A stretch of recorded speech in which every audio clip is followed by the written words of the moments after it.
Sa mga oras na ito ay waiting ako at medyo kinakabahan kasi may interview na naman ako kay Julius Babaw, di ba? Ibang label na naman yan, kaya sana manalo ako sa question and answer. So yun lang, abangan nyo yan. Naman Diwata ay proud na proud sa'yo. Kasi gusto ko yung kwento mo dahil nagsisilbi kang inspirasyon sa marami nating mga kababayan na minsan ay nalilihis ng landas, nawala ng pag-asa. Pero ang pinatunayan mo ay hindi dapat maging sagabal yung mga ganung bagay para magtagumpay. And this is such a blessing. At siya yung tao na dapat nating tularan pagdating po sa pagdinegosyo. Thank you po, Sir Julius. Malaking karangalan din po na mabisita mo ako dito. Bigyan mo ako ng time para ma-interview. Oo naman. So, matagal ka na naming sinusubaybayan. Di ba ilang beses na rin ho kasi nag-guest to eh, di ba? Sa TV5. Kaya time around. Oo, kaya proud na proud kami at happy kami para sa kanya. Kumusta? Okay naman. Congrats ha. Magandang araw mo. Bisita ka dito sa akin. Sobrang daming tao ngayon ha. Konti pa ba yan? Oh my gosh. Konti pa tayo? Maraming tao dito na lang dyan. Nalaglag? Oo. Dito ka na? Oo, nadaanan na. Kumbaga parang lumabas na sa TV sa Batang Sample. Parang sample pala. Parang yung mga yung mga eksena ko doon. Pero hindi pa yung lahat na italabas. Meron pang mga tinipong na ipapalabas ka lang. Anong role mo doon? Bakla pa rin. Ano? Tiga, ano? Meron ba? May ano? Maraming eksena. Bawal pang sabihin. Bawal na eksena yung customer. Ay, gano'n. Pero major ba to? Yung unang pinakita sa akin ay may parisan pa rin ako doon. Tapos may eksena pa ako. Basta may parisan pa rin ako doon. Hindi na lang mga parisan. Diwata ang paris pa doon. Tapos basta abangan nyo na lang. Ayaw kong sabihin kasi baka magalit si Derek, di ba? Pero na-meet mo na si Derek Coco? Yes, ang bait.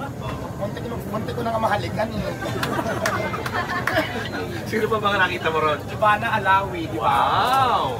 Rodriguez, yan. Mga ganon, sila na-meet ko na sila. Oo. So ano pakiramdam na ikaw ay nasa showbiz na? Masaya, alam mo sa sobrang tense ko nga.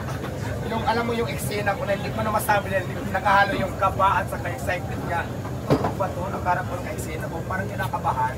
So yung gano'n yung pakiramdam ko, pero sana makayanan ko kapag nag-TV pa kami ulit. Pero kaya ko naman yan, naunahan nila ako nakaba. Okay, well good luck sa'yo, no? Pero kamusta naman ang love life mo ngayon? Ang love life ko ngayon, wala muna. Tikim-tikim lang muna ako. Pero kasi feeling ko kasi pag nagseryoso ako sa lalaki, baka naman maubos yung puhunan ko, di ba? Ang ginagawa ko muna ngayon, magpapayaman muna ako, magpadami muna ako ng pera. Kasi feeling ko, kapag marami na akong pera, mas maraming lalaki. Unahin ko muna yung pagpayaman kaysa manlalaki, ubos-ubos, di ba? Kung nanlalaki ako yung tatlo or dalawa, baka bukas wala na akong puhunan ng pares ko, wala na, sarado na naman. So wala kang isang partner lang? Ikaw ba yung type na gusto mo single partner lang o multiple partners ang gusto? Single partner lang pa rin na magulong, pero gusto ko iba-iba. Iba? Oo, para... Ibang putahe? Oo, ibang putahe. So anong ginagawa mo yun ngayon para masiguro mo hindi ka maluloko ng mga lalaki? As siyempre, sa savings ako talaga, hindi ko pa nakakatiwala yung mga importanteng bagay sa kanila.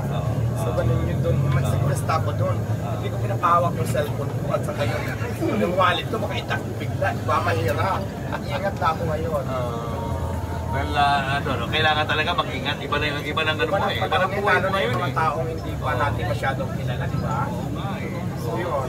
Anong long-term na goal mo sa buhay mo? Ayan, yumaman. Yumaman. Yumaman.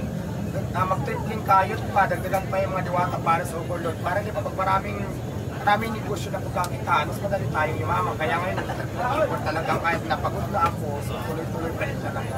So bawal sumuko kasi kung may mga pangarap tayo sa buhay, laban lang talaga, umpisa na natin yung mga pangarap natin kasi kung inuumpisa na lahat natin, in-action na natin, walang imposible para matupad yung mga pangarap natin.